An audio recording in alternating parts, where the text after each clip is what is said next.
Hello and welcome to a fresh new episode of Foodocracy for Her.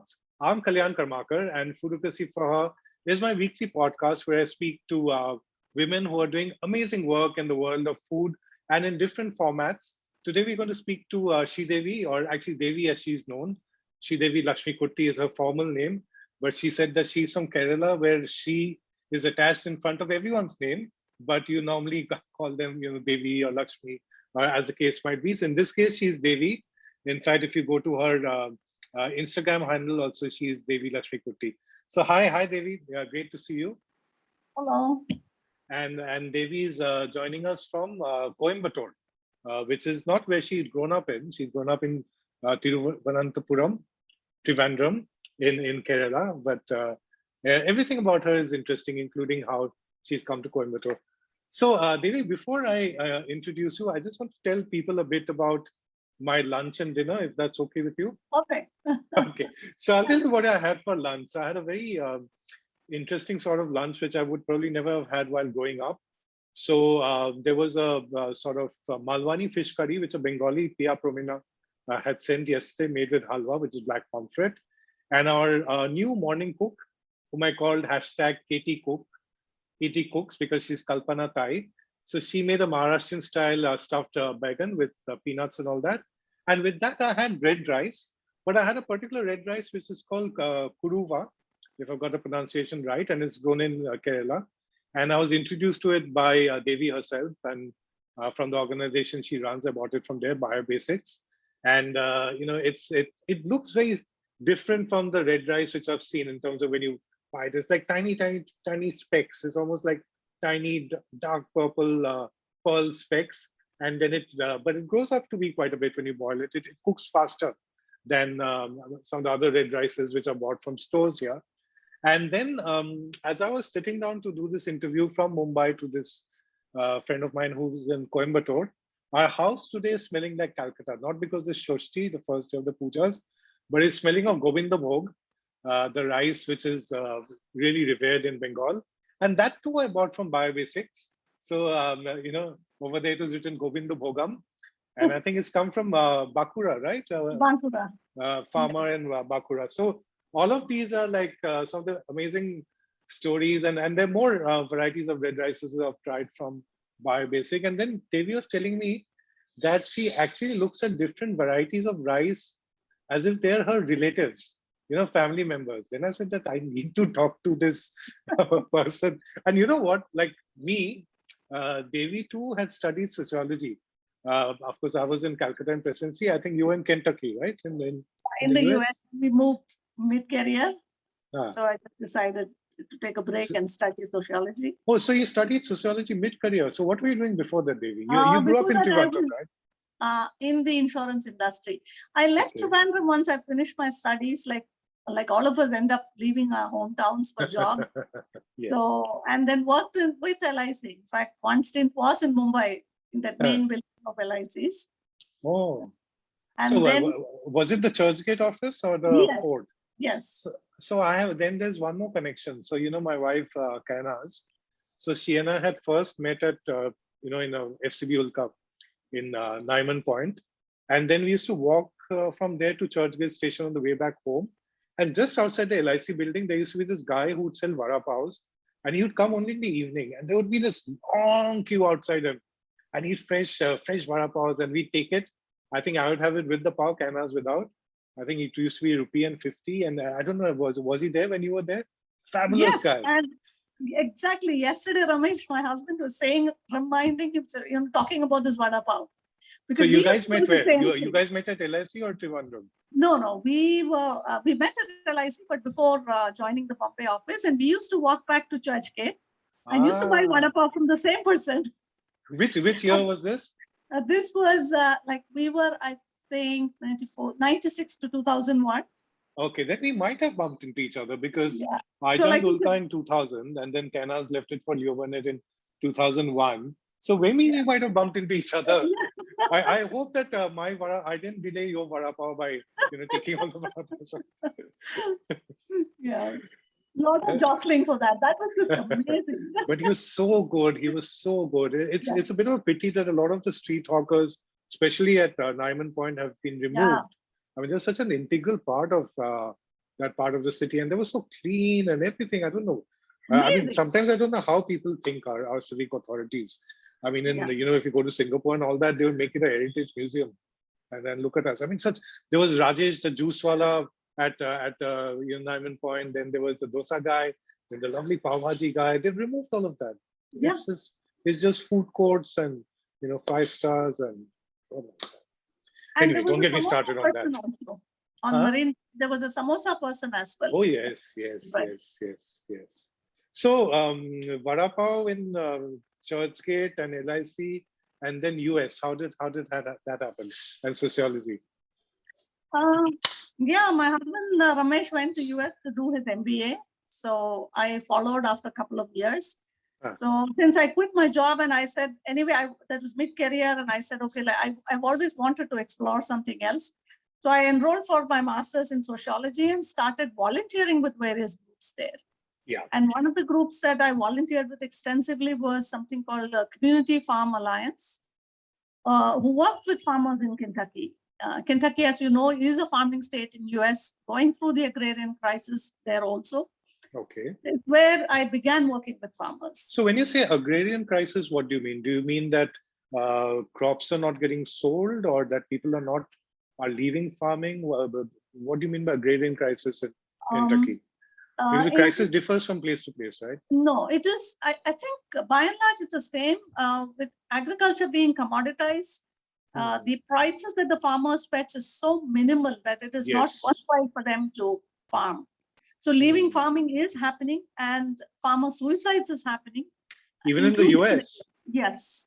Oh. Very, very unfortunate. But there they even masked the suicides because, they may not get insurance money. But it's a terrible crisis. And most farm families cannot keep going unless one of the family members, one of the spouses works outside. And these are people with 100 acres of land or more. Yeah, they're talking about, in the US, they're much larger. No? Yes, it is. I mean, that is where the organic farming movement kind of, of paying the right price, taking them off the, pesticide and chemical treadmill, took on an urgency. So is that the first time you started thinking about such things? Because, I mean, you also come from Kerala, like I come from Bengal, which has a bit of a leftist, socialist sort of atmosphere while growing up. Though I must say, I mean, I grew up in the 80s, more in a sort of bourgeois sort of thing. But is that when you first started thinking of that? Or is it when you were studying sociology in the US that you became more aware of agrarian issues? No, the agrarian issues happened while in the US, but this whole social transformation kind of thing was very much there. My grandfather was a communist journalist who was very integrally involved in the communist movement in Kerala. So that's the sort of milieu you grew up in. Because as a sociologist, you will understand that has such an impact on how we grow up to be, like, the childhood in a sense. Yeah. Exactly. So, but then I have been thinking of moving to some kind of social issues. I wanted to work on water issues. It's when we moved to Kentucky, on one hand, I saw that, it's what brought me to food is an unusual combination. On one hand, I saw that food in the grocery stores was so cheap. I said, this is unbelievable. How can food be so cheap? And on the other hand, I saw this huge crisis of obesity, particularly among the have-nots. So I said, there's something wrong with the food system where people are, able to buy so much cheap food, but they're having a diabetes crisis, they're having an obesity crisis. And I said, there is something wrong. We have to look. But shouldn't it be linked? I mean, as a layperson, the understanding is that the more you eat, the fatter you become, right? I mean, we are at the risk of being politically incorrect. So wouldn't obesity be a function of food being cheap, or maybe the wrong sort of food being cheap? Yes, you got that point exactly right. Because we happen to live in downtown instead of taking a suburban home because we wanted to walk around town. And so downtown is a center, like the city center. Yeah, but where usually most people in US do not live in downtown, they live in the suburbs and they drive down to downtown to work. We said, no, let's stay in downtown and not, drive all these miles. the thing was, it's in downtown, this group that I was working with, Community Farm Alliance, we did a survey and found that 1.1 mile distance, there were 24 fast food joints and only 2 grocery stores. So the people who lived there didn't have access to real food. And the fast food was cheap, the processed food was cheap. But if you have to buy a banana, you have to pay more. So it was like, Yeah, this is the concern which I have, because if you see like a lot of Far Eastern countries like Singapore, Thailand, and so on, in the bigger cities, Malaysia, I mean, the local population just eats out in the hawker centers. They don't eat at home, but they probably get food similar to what they eat at home. If you see in India now, I mean, the year of the pandemic and a year and a half of us being at home perhaps changed a bit, especially the 6 months where we had no access to outside food. But otherwise, if you see the big trust, especially in food writing, whether it's in magazines or videos or what bloggers are writing or journalists, except in these 15 months, has been entirely on eating out. And the thing is that it's always when you're picking up things and cooking at home, or people are cooking for you at home, whether it's your family elders or house help or whatever. But it's always far more conscious eating, right? And it's far better for you. But it's a bit strange. The trust about when you talk about enjoying food, it's, we always focus on eating out. Yes, there is no enjoyment in cooking at home. There's no Exactly. enjoyment in everyday food. Exactly. We kind of valorize outside food, and we devalue, what is cooked at home. We devalue, whatever, the everyday thing, and which is what we crave for. Essentially, all of us go for a holiday and come back and we want that rice and dal or rice and curry. Whatever's your home food, yes. We crave for it, but in the normal course, we devalue it. No, it's interesting. I mean, the lockdown did push back things a bit, and we were cooking at home or getting food from home chefs. But now when I look around me and I look at restaurants, it's like it's running packed. People are going out to eat. People are wanting international flavors more. It's. But let's not digress from your story. So you started working with the Community Farmers Group in Kentucky and got more interested in agrarian issues. And then what happened? We moved back to India because I wanted to be in India, and my husband got an opportunity back in India. And we were in Bombay. That's when the struggle to stop BT brinjal happened. That was the first genetically modified food crop, which was supposed to be introduced in India. A brinjal. The BT brinjal. Okay. There was this massive struggle between 2007 to 2010. Yeah, I remember that, yes. Yeah, the BT cotton was already introduced. It's a genetically modified cotton that we have. Most of Indian cotton is today genetically modified. Wow. So when BT brinjal was happening, the civil society, the movements who worked on agrarian issues, on agriculture issues, organic farming, came together and said, we already are reeling with the crisis with pesticides, and we do not want another new technology, for short-term gains to be introduced into our food, which is irreversible in nature.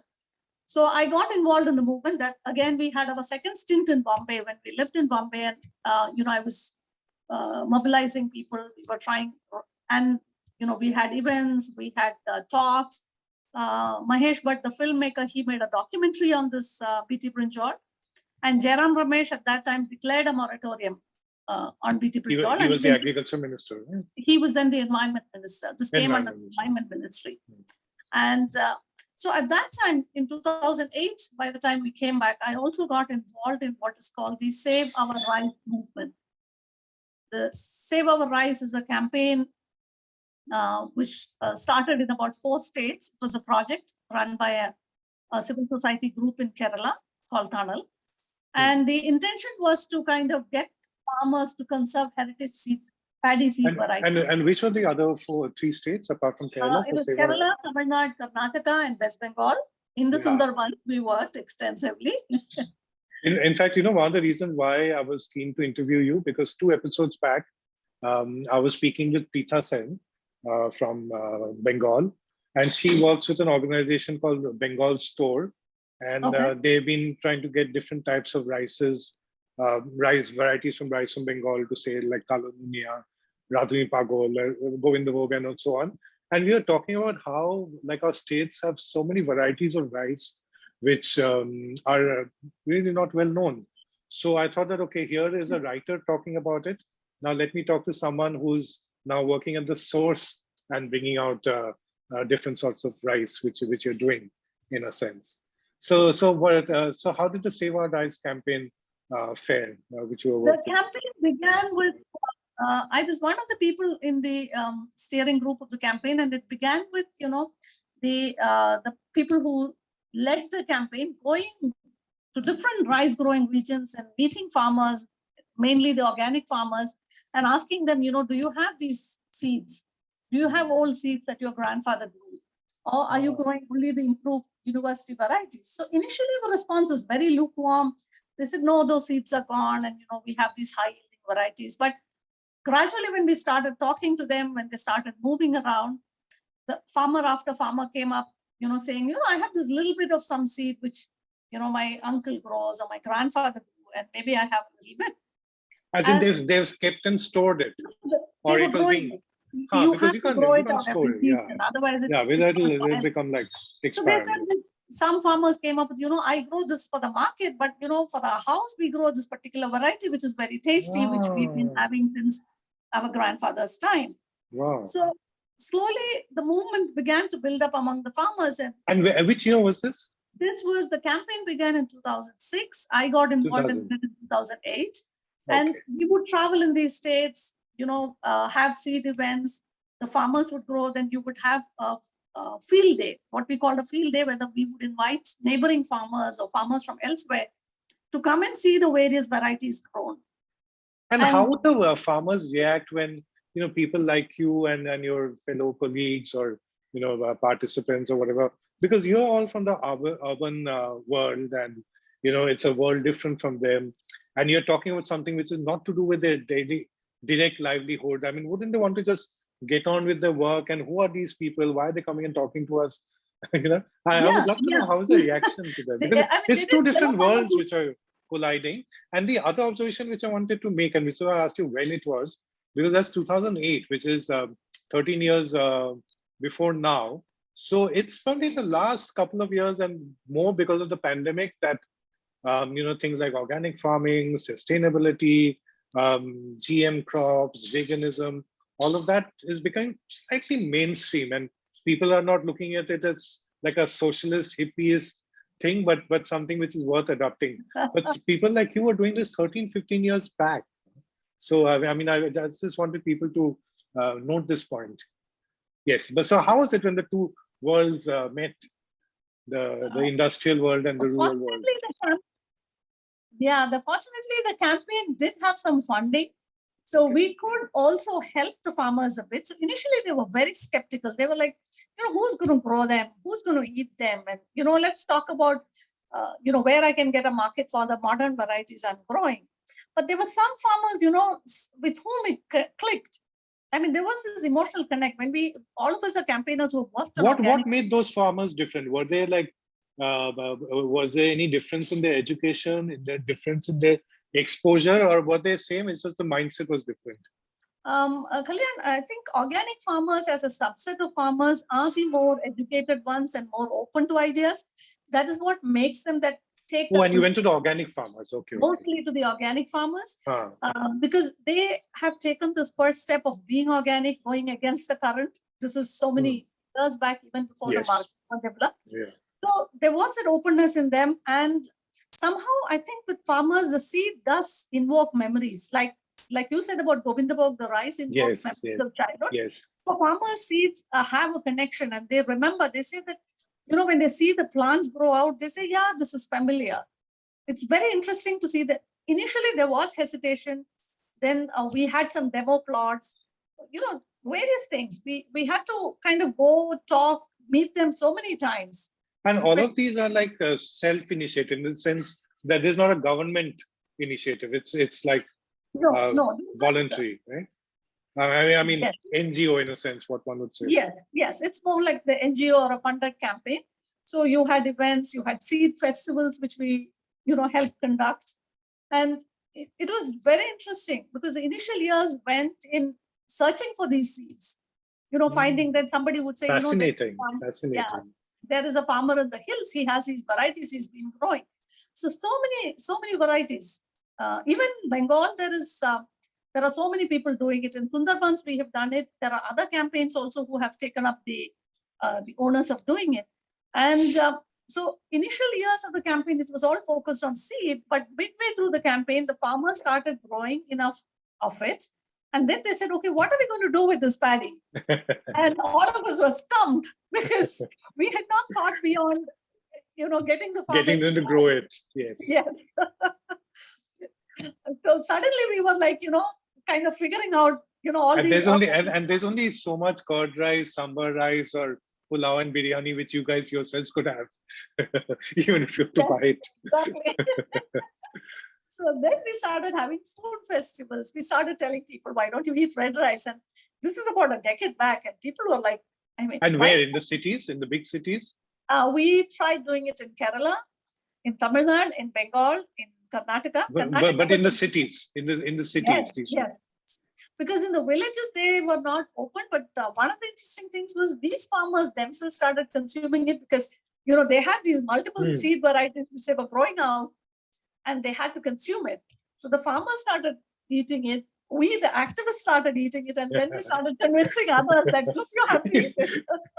It's funny that you said this about the food festivals because in the previous episode, I interviewed Sanjukta Das, who's from Guwahati.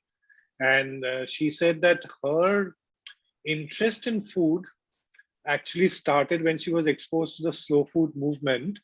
And that was actually in an event in Gangtok, in a drive from Guwahati. And then as I spoke with her, I realized that in the Northeast, in the so-called smaller towns and so on, there are many activities happening which are on organic farming, sustainability, and where the locals go and actually sort of actively participate, buy and stuff like that. While in a city like, say, Mumbai, Calcutta, Delhi, it might be in one part of BKC or World Trade Center or Goregaon, that thing where it's not really mainstream, but it's so encouraging to know that it's actually in the pockets of India that this is happening. And that's what makes it grassroots. I mean, in a way, no pun intended, but Yes. what do you feel about that? Because you've traveled so extensively. One way to feel is that people think that the trends happen from the big cities, but do you think that in the smaller cities and rural people are maybe a bit more conscious, or am I being too hopeful? I think what happens, Kalyan, now is because there is a kind of valorizing or, praising what the urbanites do. Yes. So it is important for us to have the big cities adopt it, because what happens when you tell a village to adopt red rice, when the big cities eat white rice, they feel that, oh, this is. They want to be like that. Yeah. Yeah. So when the urban elite adopt anything, it automatically has an acceptance. They think that, okay, if those people are eating it, it's a logic that, okay, then they say this must be something hi-fi and we should also eat it, because people are very conscious of, what they're asking. Also when TV chefs or, influencers or chefs talk about it, it makes a big difference. Like I know many other chefs, like Ranveer Brar, for example, often talks about millets and different types of rice, and so many others. Thomas Zacharias, of course, Bombay Canteen, and so many others. So Savor Rice happened, and then you thought of the food festivals and so on for sort of making the rice a bit more popular. And then tell me, why Coimbatore? I mean, because you've grown up in Kerala, both of you. Yeah. So why? We moved to Netherlands in between that, because part of my husband's job. We lived in The Hague for about 4 years. Oh, wow. And of course, Europe is so conscious. So we got exposed to a whole, and we had personally gone organic in 2005 when I first looked at this food thing. So everywhere we lived, I was always exploring organic food, organic. But it was easier in the West, right, than in India, to get to live a fully organic life. Yes, it was. Now it's equally easy in India. But there's this thing that all organic might not be that organic. So you also have to be very clear about the source, credibility of the source, the consistency of supply. Of course, it's more expensive, but I guess that if you're conscious about it, it makes a difference. So when you were in Netherlands, then what happened? Were you still involved? Yes, very much. I continued to be involved with the campaign. I would come on vacation and travel around for these things. And I was helping with documentation and research while I was there. And while living in The Hague, got exposed to this whole range of traditional wheats and bakers in the farmers' markets. That was a whole new exposure because they're so conscious about food. You get excellent food and a lot of local greens in season and things like that. Oh, I mean, one thinks of only cheese and stuff when you think of Netherlands, but when you're saying that about the wheat, the greens, completely different. Yeah, there was perspective. something, one particular thing I clearly remember is there's something called winter postelijn. Postelijn is a kind of green which grows near the seashore, a little salty. You don't even have to add salt to it. Wow. Very interesting. And a range of mushrooms, a range of sourdough breads. It's the first time I had Emma bread, I think, or we had kamut, spelt, all this baked in the farmer's market there. Wow. So it opened my eyes to not only rice, but also wheat. And we had carried bags full of red rice along with us on every Sunday. Yes. So, and then from Netherlands, you came to? Coimbatore, because we had in the meantime identified agricultural land. We always wanted to have some land, so which we had bought near Coimbatore. And fortuitously, this friend of ours who was retiring had this house, as you can see, it's exposed brick and built, very similar to the Baker model, the Laurie Baker model. So got the house. So we just moved in here, no connections, nothing in Coimbatore. But then we are used to moving places. We said, yeah. And was language an issue? Or did you speak Tamil? Or? Ramesh and I had one stint in Tamil Nadu as a young couple before moving to Bombay, and we knew a smattering of Tamil. And Tamil is quite similar to Malayalam, which is our mother tongue in Kerala. But now we speak decent Tamil. I don't read and write it. Ramesh also reads it. But we are very comfortable. Tell me a bit about Coimbatore before I move on, because it's not a city one encounters too often. But I remember in my market research days, once when you were doing a research for Ford or something, we were looking at it as a center, because I think there was a lot of auto, go-karting and racing and high car ownership over there. So and then I was told it's an affluent trader city. My trip never happened to Coimbatore, but tell us a bit about Coimbatore. Its claim to fame is it's 100 kilometers from Ooty. So if you have to go to Ooty, you have to fly into Coimbatore and drive up from here. The weather is great. The city is the hub in South India of industries. All the the mixer grinders, the cotton mills, the machine parts for cotton textile. So all the TTK, Prestige, all these things. Yes, lot of industries here. The pumps, water pumps, a lot of industries, and like you said, a lot of wealth, a lot of car ownership, huge amounts of money. Educationally, it's becoming a hub in the south. Wow. And the new trend is it's becoming a destination for senior citizen living. For senior citizen living. So you have these senior homes, which a lot of retired folks from around the country are moving into. Oh, okay. That's a very interesting thing, because that's a culture which is hardly there in India, but with more and more nuclear families, it just makes so much more sense. So you moved into Coimbatore. You were fully into the agrarian sector and the development and the sustainability and organic and things like that. And you also then became a farmer, because you guys had some land of your own? Yeah, we are growing trees in it, but the first 1.5 years we did farm actively, which exactly how difficult it is to farm. And utopian vision of urbanites coming and farming, in some ways what a joke it is. We know so little. And then we tried to tell our neighbors that you should farm organically, and they turned around and said, I'll translate in Hindi what they said in Tamil. They said, "Madam, aapke liye khilwad hai. I have to run a family by farming. You're just doing it for fun." And which did, kind of. But very profound, very profound. Yeah, which resonated with us. And we said, we have to do something which is real, which has an impact for them. It is not like, our farming is maybe satisfying for us, but it doesn't help them. So let us start something which would help farmers who farm for a living.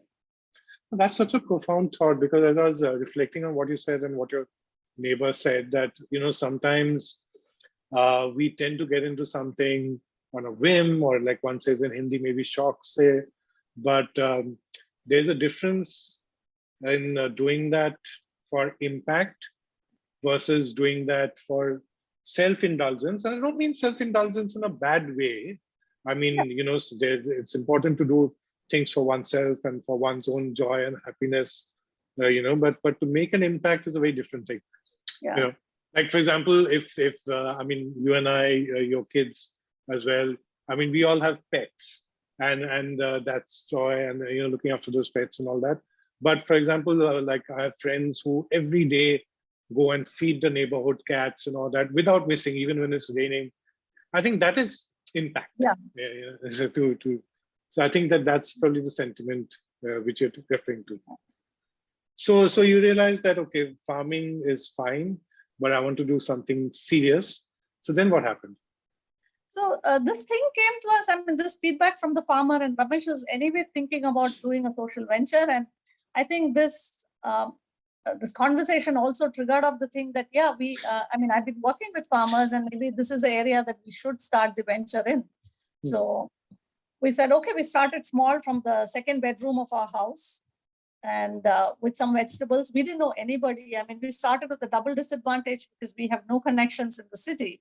It's not like we have a network of old friends who could be made to buy our vegetables.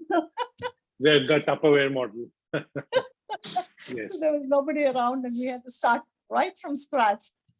And the whole rice thing, because my continued involvement with the campaign and traveling for it continued. And I said, I have to introduce these varieties. And it was so difficult because when you say red rice, people just switch off. And then when I start naming them and I say, this is Uma red rice, and this is Kuruva red rice. Kuruva is indigenous, and Uma is an improved variety, and there is Tondi red rice. People just blank me out completely. They're like, it's bad enough. It's bad enough that she talks red rice. Now, how do you expect me to remember the names of the red rices? Okay. So for me, let me tell you, for me, it was the opposite. I mean, for me, it was white and brown. Brown is healthy rice, white is unhealthy rice. The way we think. Huh? Don't tell this to Rujuta Divekar, she'll get very upset and she'll do a podcast on that. But that's a conventional way of thinking. So earlier in dieting, we'd done brown rice a few times, horrible, never bothered. Then a few years back, after seeing my medical scores, I decided to eat a bit more consciously. And one of the things was to move towards red rice, because I felt that maybe it's nutty, chewy, maybe the glycemic index is slightly better. So I would call from the local shop, and there's one grocer who would have red rice. I would say 8 kilo red rice, and then he would send. Then during the lockdown, he didn't have access to it. So we didn't have access to red rice for a while. And then we came across yours. And I remember that there were 3 packs you'd send the first time. So I opened them one by one. I'm the only rice consuming person at home. And in each of them, there was a different name, like Kuruva and the others, which you mentioned, and a little description. So given that by then I was sold onto red rice, then I was interested. I wanted to know, okay, there's different. And these are the qualities of this. This needs more boiling. This will become bigger. This will probably need to soak overnight. I found that interesting. I'm surprised people got blanked out. But I get blanked out when people tell me about mutual funds. So I guess you have to make it interesting to them. Yeah. So how did you overcome that barrier? No, people, it's still there. It's very much there. See, people, unfortunately, I think, Kalyan, it's the whole thing of, we are fascinated when we eat out and a new Japanese cuisine restaurant opens. Oh, yeah. We have an open mind, want to experience it, to hear from the chef how something is made. But the same, I keep telling people, you should have the same openness when you look at a new red rice, because it's something which grows. It's a heritage crop of your region. It has to exist for your grandchildren. So, I mean, if we looked at it from that perspective, it would really fascinate us. So we equate healthy with boring. Yes. Healthy need not be boring. These are very delicious, very tasty grains. And it's not and each rice tastes different. So versus the same standardized taste of whatever rice you use, at home. Here, each rice can add, and sometimes you get the feeling that maybe they're sticky or they take more time to cook, but it's not all of them. Like for example, the kuruva is not sticky at all. It's like nutty. It's crunchy. Yeah. So is this when you started BioBasics? And when in BioBasics, then we started introducing these rices one by one, because I was already exposed to these farmers. I knew these farmers. No, so that's what I'm asking. So when you decided that to give up farming, perhaps actively, and do something in the sector, is that when you started BioBasics, or did BioBasics happen a bit later? No, BioBasics happened in 2015, because we said that we had to, a year after we came here, because we said that we have to start doing something. And introducing rices and, deliberately curating rices in BioBasics happened 1 or 2 years down the lane, because I said that all this diversity, the farmers were conserving seeds, and what do we do with the diversity? People have to get familiar with these rices. And I always say, I mean, this is my, boring quote, which I always say. I said, if you want to conserve a forest, you leave it alone. If you want to conserve a crop, you eat it. Because the moment you eat it, somebody is going to grow it out again. Because that is the biggest incentive for growing a crop. And probably the more people eat it, more it will be grown. And then perhaps the prices might also come down, right? No? Yes, the prices would come down to some extent, definitely. But the other factor with these grains is, if you have noticed, most of them, if rice eaten the right way with, I also mentioned, if you have noticed, the amount of bran in the rices. Yes. Yeah, so we tell you how much bran. You will want to eat much less. So I keep saying that the costing of the rice has to be done looking at the quantity that you eat. So obviously more bran means less rice. More bran means less rice. More bran means you eat less rice, because it's much more, it's high fiber, low glycemic index, it digests, it becomes sugar very slowly in your body. So more bran is better? Yes. So yes, you have to do that final connecting dot, because when I was choosing between you, should I go for this or that, then I would not always know that more bran equals to what. So I think perhaps that connecting dot is also required. Yeah. So that gives me the input that we should put. Yeah, because to a lot of us, like rice is something, at least when you're growing up, is something which you'd buy out of a gunny bag in a grocery store, and now it's something which comes from the Amazon or Big Basket or whatever in a plastic bag. So for folks who are younger than me and stuff, they will not know anything about rice, except maybe there's fried rice, biryani, pulao, and whatever. So I think that this bit of education is required. Yeah. Thanks for that input, because we are so steeped in rice, and especially coming from Kerala, red rice is very much part of our culture. So for me, it's very easy to, start championing these rices. But I do tend to forget that people. No, but you went out of Kerala also, because you got the Govinda Bhog. You got the Govinda Bhog from Bengal as well. Yeah, because we work with farmers in Bengal. So now we have rices from Chhattisgarh as well, and Karnataka. And, the good news is, there's another centered rice called Tule Panji from West Bengal, which is coming up. Tule Panji. Tule Panji. Tule Panji. Wow. It is from Raiganj in North Bengal. Wow. So see, even I didn't know about this. So now when you started BioBasics, then initially you were selling the rice in Coimbatore, right? You once told me, in local stores. Yeah. So was there enough of a market in Coimbatore for that? Not really. We were quite small, because if you look at it, we were not thinking of it like a big business or anything. So we started it quite small, and then we found that, to find people, we need to kind of look around. And then we never had a shop. We always did home delivery.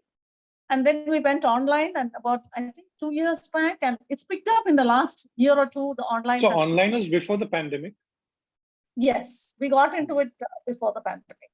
Yeah. Now, the first time I think I came across you and your rice, I think, was also through Marina Balakrishnan in Mumbai, who runs Utupura. And in our Utupura meals, she uses your red rice. So she mentioned you, and then you got in touch with them. So did the online business really go for you after the pandemic? Or did you once the pandemic started? I- Did that become a better way of distribution? It has had two impacts. The first lockdown was bad because there was a transportation problem in the initial month, so we couldn't send anything anywhere. So we had to shut the online shop. And but then post that, it has been okay because this lockdown they did not. I mean, they did reduce our working hours. Tamil Nadu was quite particular that we shouldn't be working full day, so we had to slow down our deliveries, but we could keep the online shop open most of the time. So it was And much there's more than just rice, right? Because I think there's rajma and some other everything. things in the Biobasics store. Yeah, Biobasics carries everything. We live on Biobasics completely. So I we don't need to get anything from outside except, our junk food fix. And vegetables, I guess. No, vegetables also we have. Locally for Coimbatore and Kochi, we also do vegetables, we do fruits. So everything comes from Biobasics. And is there any part of India which you feel has responded better to Biobasics or even like organic, sustainable food per se? Like any part of India or any city, state? I think interestingly, Bangalore and Chennai have the largest concentration of organic stores. So, I mean, but for us, interestingly, online Bombay has been most interesting because Bombay has, I think, few organic stores. So more people are looking online. And because Bombay real estate is a big we issue. have had good. Real estate is a big issue and very few online to be, very few organic stores. No, I can afford to. Yeah. Now, I remember once you were telling me that you look at rice grains as rice varieties as family members. Tell us a bit about that statement because it really intrigued me. Yeah, I mean, before that, I wanted to, you had mentioned how Marina had picked up our rice. So a lot of research and she's so meticulous. She had cooked Marina, right? Yeah. Various varieties. She tried them out. She tried them out with different combinations and then fixed on what are the two varieties that she will have in Ottupara.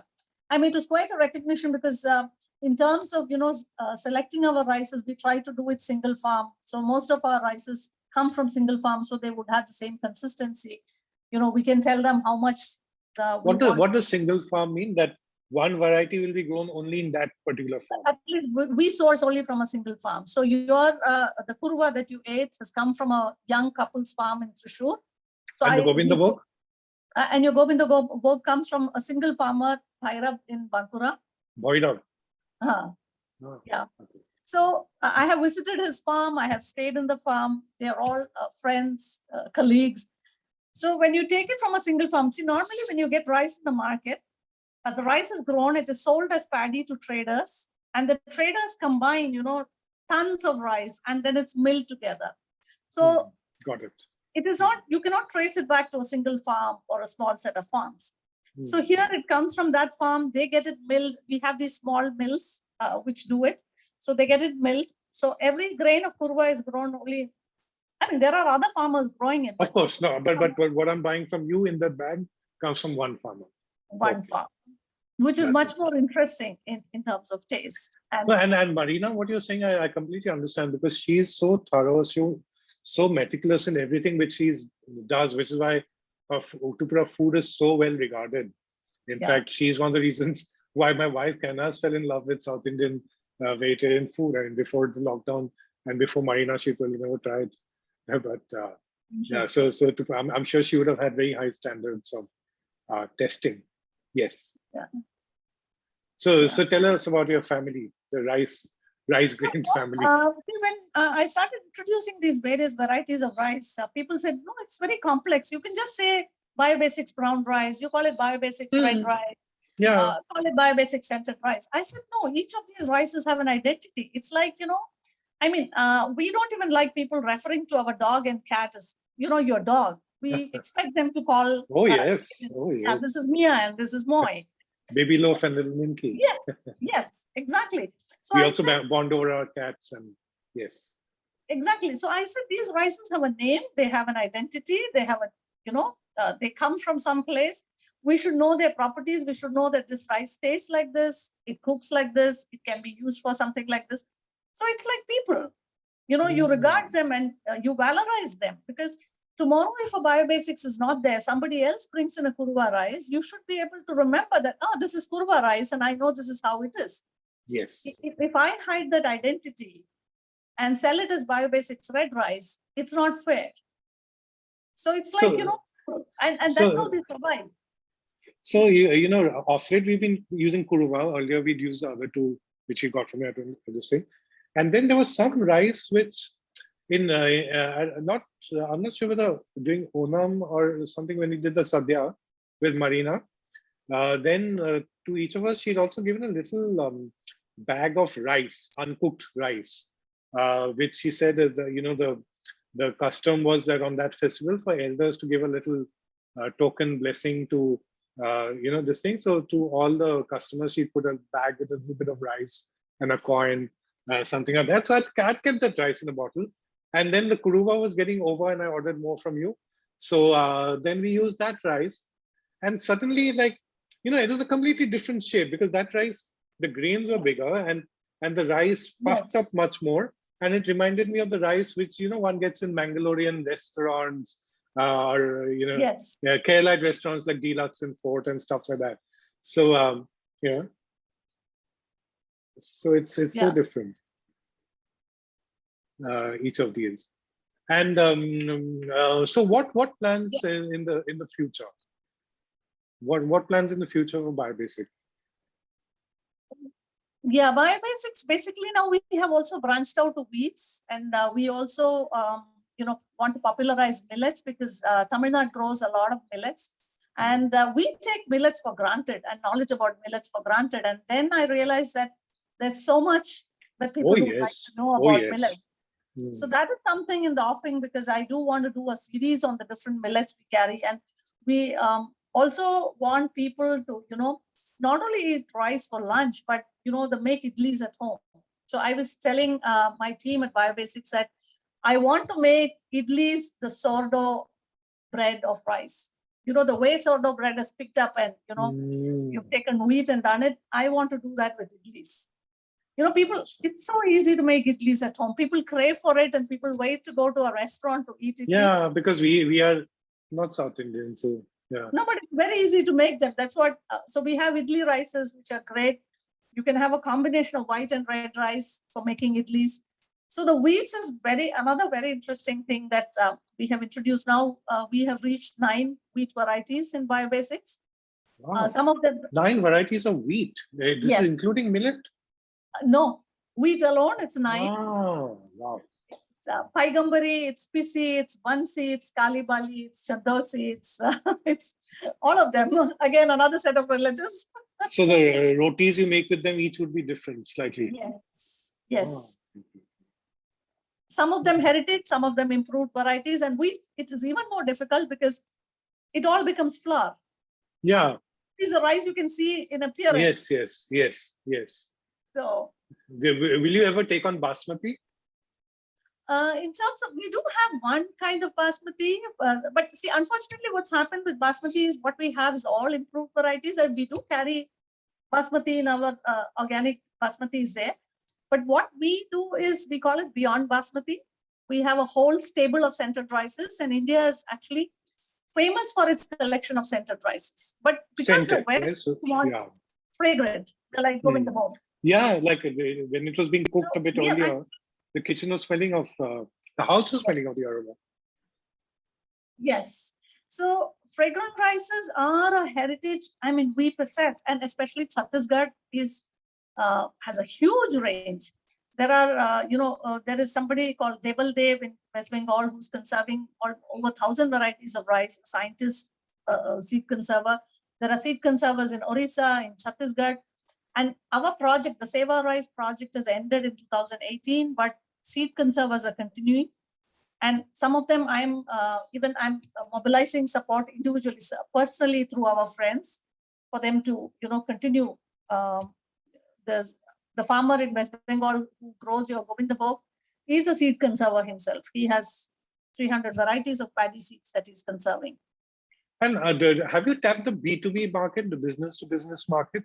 Or is it more B2C there by business to consumer? it's more B2C, but I have also been trying to tap chefs a lot Because there you'll need larger supplies, consistent supplies, and all of that also. No? More than that, Kalyan, it's a price, because what happens in the food business is the amount of money they want to set aside for food is very less. Yeah, I So mean, it's increasing more into real estate, marketing, yes, manpower. branding and packaging and everything. So the component which goes into really buying food is very low. All the more reason for all of us to try and make lovely stuff at home and eat. So No, that's true. That's true. Yeah, I hope more chefs would try them, because what happens is when the chefs do fantastic stuff with these rices, then people become more open to trying them. You know, true. that association of healthy, boring goes away. No, that's true. That's true. And then if it goes into the mainstream, it makes a difference. Okay, so now it was fascinating talking to you, Devi, and different aspects of your life and how you look at agriculture and what you've been doing, and your family of rice and wheat grains are all really fascinating. And we've not even started talking about your cat or your son and daughter-in-law's 3 cats and dogs and all of that. We do have the chat for that. But now let me get into some specifics. So how can people order BioBasic products? I mean, from across India, across the world? You deliver across India, right? I mean, yes, we deliver across India, and now we also got permission to deliver abroad. So we are figuring out. Wow, that will be fabulous. Logistics. So India, the website is online, biobasics.org. Plus, you're also on Instagram as BioBasics. Yes, BioBasics in. We are on Instagram. We are on Facebook. So you can reach us most of the time if you have queries. One of the things we do on Instagram DM is answer people's questions on what's the best red rice for me to start with, what's the best thing for my child to have, what can I try for my aged parent. So we what goes best with a curry, what goes best with a fry, what goes okay. So you can be Dr. Rice. Yeah, we give individualized, customized advice and help people choose their rices. Wonderful. So, with your rich experience of so many years and your point of view in terms of, which direction the agrarian culture, the economy needs to be headed, any closing thoughts from you in terms of the way in which you'd like maybe us to support you? I mean, all of us who are watching this, that how can we sort of support the movement and gain from it ourselves as well, like, in terms of our health or quality of food or anything like that? Any last words on that? Yeah. Kalyan, the one thing we can do is buy from small farmers, small retailers, pay the right price for food. We are all used to paying for things we like, but we somehow are reluctant to pay for food. And unless we pay for food, we cannot expect farmers to grow it the right way for us. They need to be, compensated for growing it. They need to be compensated for keeping the ecosystem chemical free. It is a joint responsibility. It's not the responsibility and burden of the farmer alone to keep the water, the ground, the air chemical free. All of us have to share that burden and, pay for that. Be conscious about, who we buy it from. That is one of the major things we can do, and also be aware of our heritage, agricultural heritage. So if we do not support, world over, what we have found, the studies have found it's small farmers who are more efficient per acre. The large farms, might, seem efficient, but it's a small farmer who does his land stewardship efficiently, who grows small pockets of it, is the best thing for land. And all this is going to benefit your health, because you're going to eat chemical-free food. You're going to eat food which is minimally processed, which it comes from small, it is not preserved. So if you look at our rice, it's milled fresh every month or every 2 months. So it's not, bought and kept aside, milled and kept in a huge 8 degrees centigrade warehouse. It comes freshly milled. So it's a win-win. So it's a win-win situation, or in today's Instagram age, a collaboration. So if you want good health, if you want a good environment, if you want a good world, and of course, if you want to support our farmers, then there are various things which you can do. But I think it starts with paying for good produce, and I think that's the biggest support which we can give. So thank you so much, Devi. It was fabulous talking to you. And folks, Diwali is coming up, So, you can think of all sorts of gifts to give to people, but I think some of what's there in BioBasics would be fabulous gifts to give to people. And then people won't worry that, oh my God, now what to do, so much of calories, or this will get over if I don't finish this thing. There'll be no burden. Just give some nice rice, wheat, rajma, and some organic produce. Maybe let's try that this Diwali, right? Yeah. Uh, Yeah, Kalyan, in fact, we will have gifting options. We do have gifting options of yes. rice in beautifully handmade bags. Yeah, because there's only so much of mithai, chocolate, and stuff that you can eat. Yes. Okay, so thank you so much, Devi. It was such a pleasure talking to you, and I think my life has been enriched by trying and ordering your products. And wish you and the team at BioBasics very best, and your husband and everyone. And then wish you a great festive season. Thank you. Thank you, Kalyan, and really appreciate your valorizing the BioBasics spices and making them relatives. Yes, yes. I'm dropping the One ball. relative joined me for lunch, another's joining me for dinner. Great. Take care. Yeah.